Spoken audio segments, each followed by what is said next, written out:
mudar de assunto para falar sobre uma pauta extremamente importante, algumas pautas extremamente importantes sobre clima, meio ambiente, porque na última sexta-feira o presidente Lula vetou 63 dispositivos dos cerca de 400 pontos do projeto de lei que flexibiliza regras para o licenciamento ambiental. Aprovada no Congresso Nacional em julho desse ano, a proposta é alvo de críticas por ambientalistas. Paralelo aos vetos, o presidente assinou uma medida provisória para dar vigência imediata ao licenciamento ambiental especial.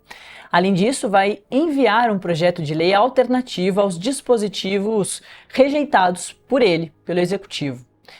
Essa licença especial foi proposta pelo presidente do Senado, Davi Alcolumbre, e passaria a valer somente após 180 dias da sanção. Mas Lula, que vetou um bom pedaço dela, faz um aceno ao senador ao editar a MP que lhe dá vigência imediata. A regra prevê que o governo possa simplificar e acelerar o licenciamento de projetos considerados estratégicos e poderá ser usada já para destravar a exploração de petróleo na foz do Amazonas. Em meio às polêmicas que envolvem o licenciamento ambiental, uma nova pesquisa do Observatório do Clima traz dados preocupantes em relação ao meio ambiente. Isso porque a pesquisa mostra que o desmatamento cresceu 4% na Amazônia. E é por isso que eu converso agora com o secretário executivo do Observatório do Clima, Márcio Astrini, e também com um professor especialista em estudos sustentáveis da FGV, o Daniel Vargas. Muito obrigada, viu, pela presença virtual aqui dos dois, Márcio e Daniel. Começar primeiro com o Márcio, então. Bom dia e fala um pouquinho, Márcio, sobre esses últimos números. Aí a gente chega ao licenciamento ambiental. Acho que é importante a gente falar sobre esses números. Também teve relatório do INPE, né, na semana passada. Acho que a gente pode dar um geral sobre esses últimos números em relação a desmatamento, queimadas aqui no Brasil. Bom dia, Natália, bom dia, Daniel, bom dia a todos.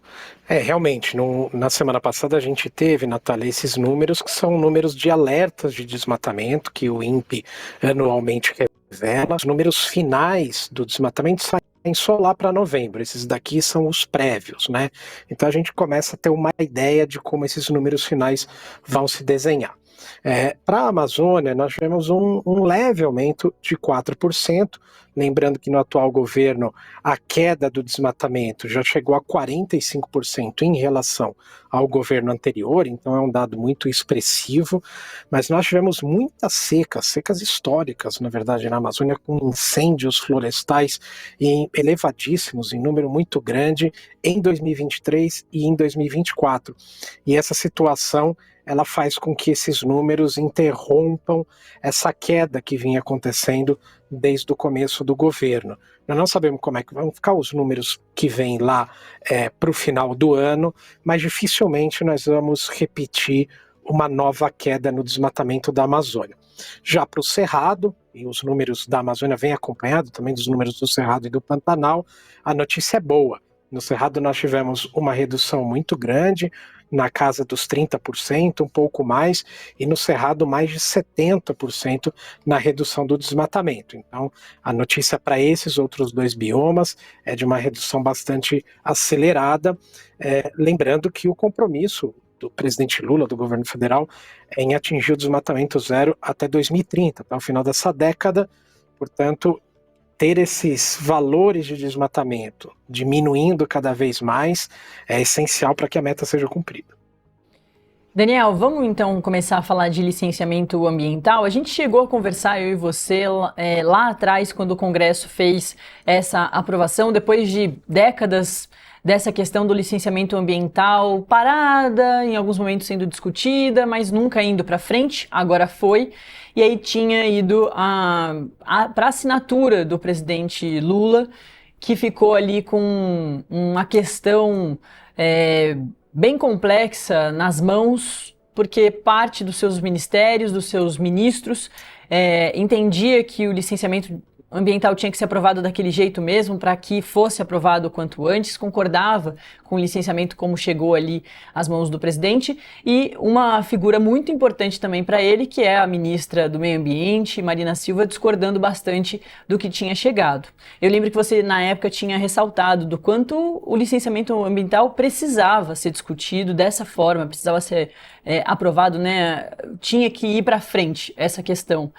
Você acha que desse jeito que a situação está ficando, é o jeito que é o melhor possível dentro do cenário, já que é uma questão de legislativo e executivo, ou não, que falta ainda muito a ser discutido? Queria que você desse uma geral também sobre o que a gente agora já tem informação. Bom, a minha visão é que o Brasil não tinha um regime organizado, juridicamente claro, para disciplinar a relação econômica ambiental no país. O problema, para mim, na base do licenciamento, não era se a lei era restritiva demais ou flexível demais.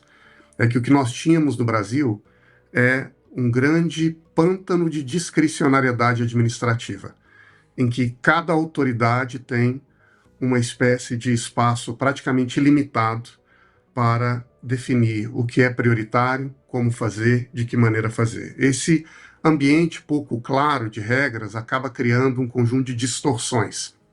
As distorções que se tornaram públicas mais evidentes eram as distorções de custo e de tempo, mas me parece que tem também distorções de substância.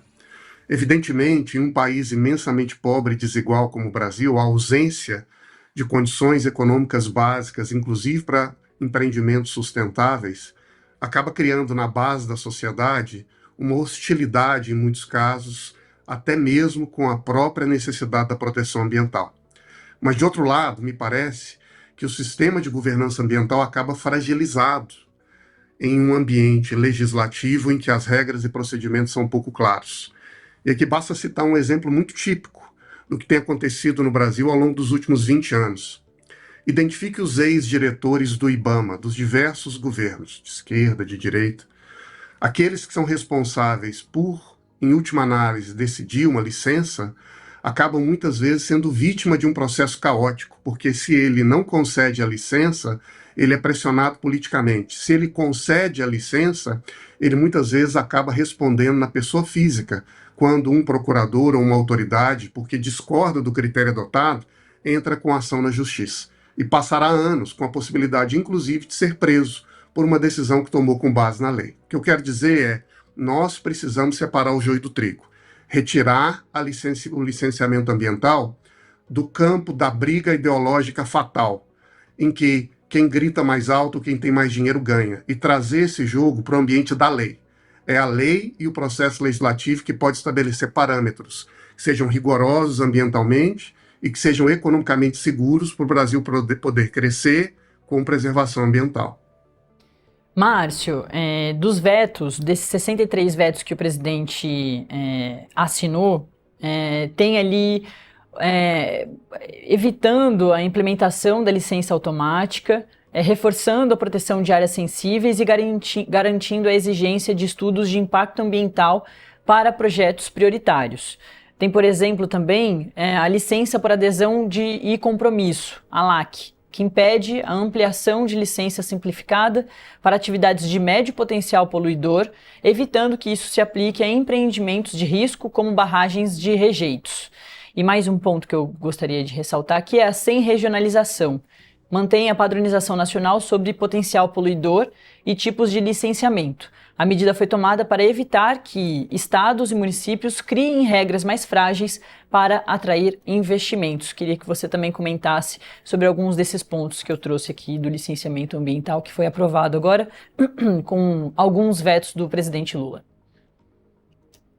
Pois é, viu, Natália? Inclusive, esses vetos que foram num volume importante e pegaram pontos muito importantes para desarmar essa bomba que foi preparada dentro do Congresso. O Daniel falava sobre insegurança jurídica, tanto para o presidente do IBAMA quanto inclusive para investidores, né, que ficavam muitas vezes ali sem saber o seu processo, o que ia acontecer, reclamavam muito disso, e eu acho que resolver esses problemas é normal quando você discute uma legislação. O avanço do país, o avanço das legislações tem que andar de forma combinada, se modernizar, mas o projeto que tinha sido aprovado no Congresso, ele é na contramão. Você mesmo citou a possibilidade dos estados legislarem a sua própria ordenamento ali de licenciamento, independente do que fosse acontecer no estado vizinho. Então você tinha, nesse projeto original que tinha sido aprovado no Congresso, uma situação em que cada estado do Brasil podia ter uma lei de licenciamento diferente, né? Nós tínhamos problemas de não participação de entes e de setores da sociedade essenciais, como, por exemplo, o ICMBio e a FUNAI, para medir o problema que determinado empreendimento poderia causar em terras indígenas, unidades de conservação ou áreas quilombolas. Isso iria, na verdade, ampliar a quantidade de processos na justiça, de insegurança jurídica, e retirar do IBAMA muito da sua característica de olhar nacional e de capacidade de ter um modelo de licenciamento para todo o país. Então essas correções elas foram feitas pelos vetos. Nós não sabemos o quanto que esses vetos vão sobreviver, né, porque o Congresso tem derrubado vetos constantemente do presidente da República, e para a questão ambiental parece que o apetite do Congresso é ainda maior para a derrubada de vetos, mas eles foram importantes. Porém, ficou aí um rabicho de fora desses vetos, que é exatamente a licença ambiental especial proposta pelo presidente do Senado. Ela cria uma condição de tramitação rápida e talvez facilitada para grandes obras, e você veja o contrassenso. As grandes obras são as que precisam exatamente de mais estudo, de mais atenção. E ela coloca não só um modelo facilitado de avaliação, como coloca um tempo, ampulheta na mesa ali do presidente do IBAMA, para que ele tenha no máximo 1 ano para tomar decisão em cima, às vezes, de obras muito complexas. E dos 63 vetos, Natália, foi o único que ganhou uma medida provisória, né? Alguns outros entraram no projeto de lei, outros ficaram no veto mesmo, só esse ganhou uma medida provisória, e ganhou exatamente porque é algo politicamente muito importante para o governo agradar o presidente do Senado, né? E, enfim, agora nós vamos verificar como que vai ficar também essa MP. Ela já tem validade, então hoje a regra de licenciamento para essas obras já está valendo, mas provavelmente vai ganhar aí uma medida de requerimento de análise no Supremo Tribunal Federal, né, uma ação direta de inconstitucionalidade. Ela deve chegar em breve no STF contra essa MP. Foi ótimo, Márcio, você levantar esse gancho, porque eu ia perguntar justamente para o Daniel desse ponto, porque também da última vez que a gente conversou, tinha também, claro, essa questão política muito forte. Na época era como o presidente Lula vai sinalizar para dentro, né, do seu próprio governo em relação ao ministro do Meio Ambiente e os ministros da Agricultura, enfim, diversos setores que concordavam bastante com o licenciamento que chegou ali às mãos do presidente. Agora, ele conseguiu se sair bem em relação aos ministros, e com essa MP do licenciamento especial, conseguiu também sinalizar de forma bem positiva com o legislativo, principalmente com a figura do presidente do Senado, porque a relação ali estava complexa por causa de IOF, de outras pautas, mas que tudo tem a ver no ambiente político, e que agora ele sinaliza de forma positiva. O que eu queria perguntar para você não é nem em relação a exatamente à questão política, mas sobre esse ponto do licenciamento especial, assim como o Márcio levantou essa bola, do quanto isso é muito importante e foi o ponto destacado para virar essa MP.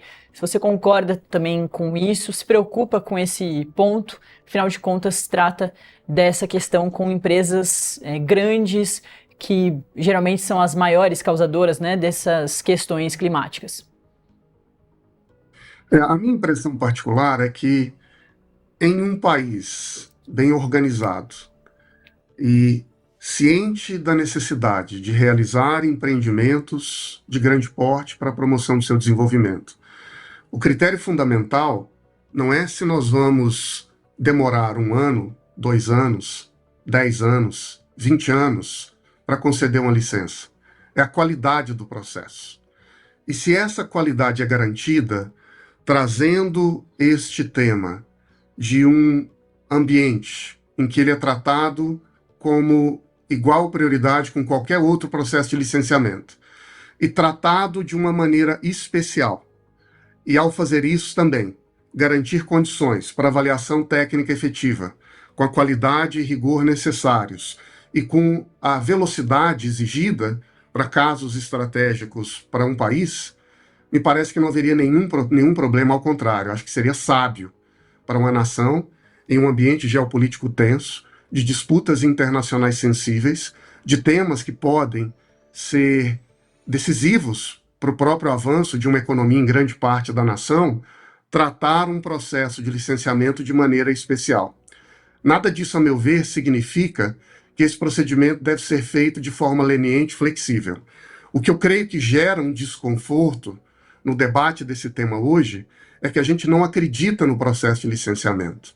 A gente acha que quando esse procedimento é reorganizado, a função dele é abrir as pernas para passar qualquer projeto que o governo ou que a economia queira.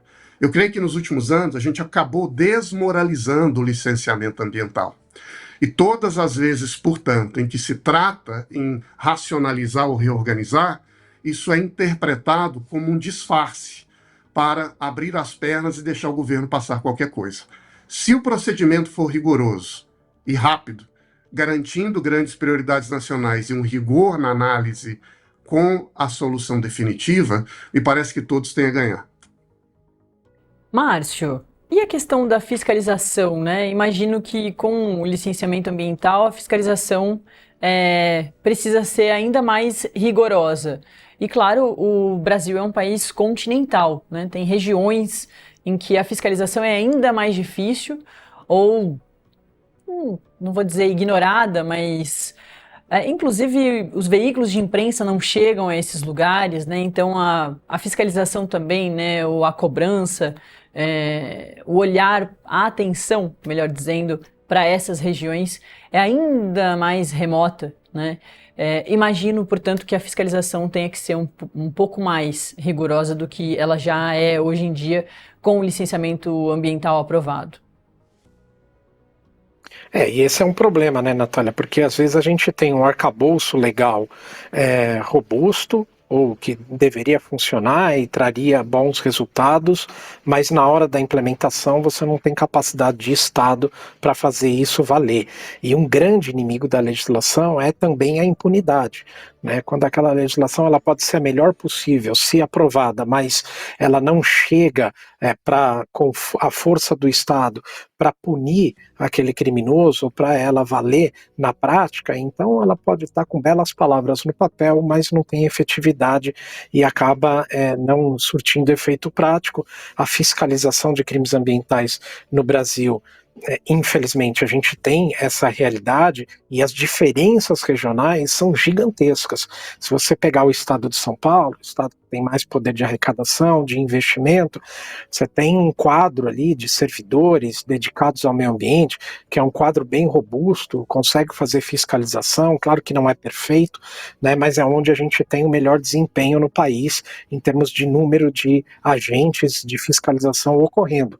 Quando você pega outras áreas que são extremamente complicadas, como na Amazônia, vamos pegar aqui um exemplo, o estado do Pará, que inclusive vai sediar a conferência de clima, você tem uma baixa quantidade de fiscais de campo para enfrentar um problema ambiental que vai além do desrespeito à legislação. Você tem crime organizado operando na floresta com grilagem de terra, madeira ilegal, garimpo ilegal. São crimes, são organizações criminosas que investem dezenas de milhões de reais numa operação, por exemplo, de garimpo ilegal que invade uma terra indígena. Existem operações na monta de investimento criminoso, 50 milhões, 60 milhões de reais. Quando os fiscais chegam lá, eles chegam de helicóptero, chegam armados, são recebidos a tiro, com bomba, com fuzil. Então você veja que é muito diferente a operação de fiscalização e controle do meio ambiente numa área área praticamente em guerra como essa, do que é você fazer no Rio Grande do Sul, em áreas em que você tem essa questão de território e de imposição da lei muito mais consolidada. O Brasil é um país continental, precisaria caminhar nessa área de meio ambiente com esses dois fatores juntos, legislações efetivas e modernas, como o Daniel disse, para que você não aumente a burocracia é ruim para todo mundo, inclusive para a área ambiental, que já tem pouco recurso, né? Então, para a área ambiental é muito mais valoroso você ter um fiscal, por exemplo, na ativa, numa operação que realmente vai salvar a floresta, do que gastando o tempo dele analisando um processo de licenciamento que poderia ser extremamente simplificado. Então essa burocracia não interessa para ninguém, nem para a preservação ambiental. Mas nós temos um déficit desses fiscais e de fiscalização. O governo fez um concurso público agora para contratar gente, vai melhorar um pouco o quadro, mas esse quadro foi, ao longo do tempo, muito dilapidado. No último governo, inclusive, Natália e Daniel, a gente teve uma queda gigantesca de servidores capacitados no IBAMA para poder fazer fiscalização. Muitos se aposentaram compulsoriamente e outros se recolheram, inclusive nas suas funções, porque quando iam para campo aplicar a lei, eles recebiam um processo administrativo do próprio governo porque estavam fazendo o seu trabalho. Então isso, o quadro que já era difícil, você vai encolhendo ele ainda mais em capacidade de atuação. Daniel, quer acrescentar mais algum ponto à resposta do Márcio? E também queria te perguntar uma questão bem mais ampla, mas se a academia, em qual você faz parte, está focada nessas questões também, você vê seus alunos preocupados com tudo isso, perguntando sobre, querendo saber mais sobre isso, se há pesquisas, enfim, se a nossa formação aqui também está focada nessas questões que não são questões do futuro, são presentes, inclusive de passado, que a gente ainda está tentando deixar tudo muito mais preparado para aí sim a gente encarar esse futuro. Eu vejo um interesse crescente, não só da academia, mas de alunos, professores, da própria sociedade, para a relação entre economia e o meio ambiente agora no século XXI. Não é? O meio ambiente deixou de ser visto apenas como um adjetivo, como uma questão moral, ou como uma questão de obrigação estabelecida pela legislação penal, e passa a ser um elemento interno da própria economia. E como elemento interno, ele pode representar um custo, ele pode representar uma oportunidade. E à medida em que o comércio passa a abraçar os compromissos e as exigências ambientais, também é natural que todos aqueles que estejam olhando para o desenvolvimento das nações se preocupem com a qualidade do meio ambiente, para que a gente possa crescer e não só garantir, mas mostrar que garantimos de maneira efetiva a proteção ambiental. Um último comentário em relação a um ponto importante que o Márcio destacou. Eu visitei, na última semana, algumas regiões da Amazônia. E é realmente preocupante o avanço do crime organizado na base da região. E muitas vezes essas atividades criminosas exploram a lacuna do Estado e acabam também operando nesse vácuo estatal para ocupar espaço, manter poder, e são eles responsáveis por danos ambientais gravíssimos que acontecem na região. A gente precisa rapidamente conseguir separar o joio do trigo, identificar e combater com o máximo rigor esse crime organizado e, ao mesmo tempo, reconhecer, apoiar quem trabalha direito e quer construir uma renda legítima na região. Se a gente misturar os dois campos, corremos um sério risco de perdermos a própria governança sobre a região. Márcio, também para encerrar contigo, se você quer acrescentar algum ponto à fala do Daniel e também te perguntar sobre queimadas. Semana passada a gente falou bastante sobre isso aqui no Acorda Metrópolis e os especialistas com quem a gente conversou alertaram que até o Cerrado está numa situação um pouco melhor do que a que viveu no ano passado, que, enfim, eu vivo aqui em Brasília. O cenário era apocalíptico no ano passado, a gente teve que viver com as janelas fechadas e que isso não deve acontecer, mas que a Caatinga tem um alerta maior para esse ano, então também queria que você arrematasse em relação às queimadas.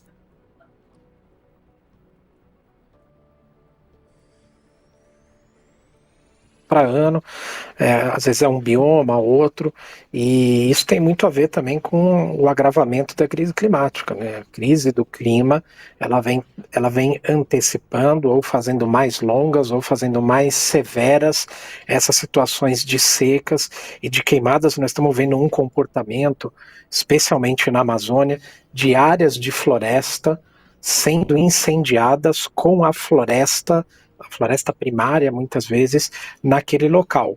O que era muito difícil de acontecer no passado. Você via essas cenas de forma muito rara. Quando você pega ali e faz o detalhamento do desmatamento, essas áreas de floresta intocada, só para pontuar aqui, você tem as áreas de floresta intocada e as áreas de floresta degradada. Normalmente o fogo se dá muito mais nessas áreas de floresta degradada, mas agora está também acontecendo nessas áreas de floresta intocada, que são as florestas virgens, exatamente porque o clima está ficando mais severo, as secas, com uma capacidade de afetar a floresta muito maior, e isso é extremamente perigoso porque facilita o caminho do crime ambiental e porque vai aproximando a Amazônia de um pesadelo que ninguém certamente quer ver, que é o seu ponto de colapso, que é quando a floresta ela começa a perder as suas características tais quais a mantém viva hoje. E a Amazônia é importantíssima para todos nós, gera chuvas para grande parte do nosso continente, principalmente para as regiões produtoras de comida no Brasil, aonde estão nossas hidrelétricas, a chuva que abastece esses setores vem da Amazônia, e uma floresta sem essas características que ela tem hoje vai influenciar negativamente todos esses serviços ambientais que ela presta para o país e para o mundo. E esses momentos de queimadas aí, eles estão cada vez muito mais preocupantes, Natália, porque afetam a saúde humana também, como você descreveu, né? As pessoas sofrem diretamente com isso, mas causam um desequilíbrio ecossistêmico nesses biomas que é violento, e nós temos que prestar muita atenção e agir, né, Natália, com muito rigor. Eu acho que o foco principal é realmente o combate do crime. O combate do crime o crime não pode agravar essa situação toda que a gente está vendo, e também o crime ambiental faz muito mal negativamente para o país em termos de imagem e de cuidar dos nossos patrimônios naturais, né, que nos faz essa diferença no mundo. O Brasil é um país riquíssimo em natureza e esse é o nosso grande diferencial. Nós não podemos perder isso para o crime organizado. Exatamente. Eu conversei com o Márcio Astrini, secretário executivo do Observatório do Clima, e também o Daniel Vargas, professor e especialista em estudos sustentáveis da FGV. Muito obrigada aos dois. A gente tem muito assunto ainda pela frente. Tomara que a gente se encontre aqui, reencontre, para falar ainda mais sobre essa questão do licenciamento ambiental e, claro, de outras que vão surgir. Obrigada, viu? Obrigada, viu? Obrigado, um abraço. Bom dia. Um abraço. Bom dia.